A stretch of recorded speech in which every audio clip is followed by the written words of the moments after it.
Нов смртен случај во детската клиника во Скопје. 2,5-годишно машко дете од Велес вчера попладнето почина откако во петокот во тешка состојба било донесено во Скопската клиника, потврди од Министерството за здравство за ТВ Нова. Од детската клиника не информираа дека била пружена соодветна медицинска помош и била дадена соодветна терапија, но и покрај сите напори на докторите, детето не ја повратило свеста и починало вчера во 15 часот.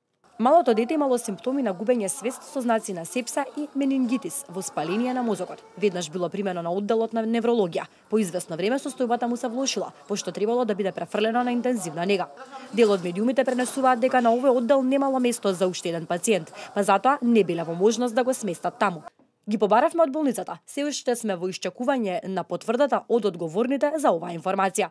Сепсата е инфекција, клинички синдром и компликација со тешки пореметувања. Се карактеризира со оштетување на ткивото и ширење на инфекцијата во целото тело. На болните излегувањето во јавност им представува закана по живот. Последиците од оваа болест се фатални. Менингитисот представува воспаление на мозочните обвивки. Тоа е сериозна заразна болест, од која најчесто страдаат мали деца и млади луѓе.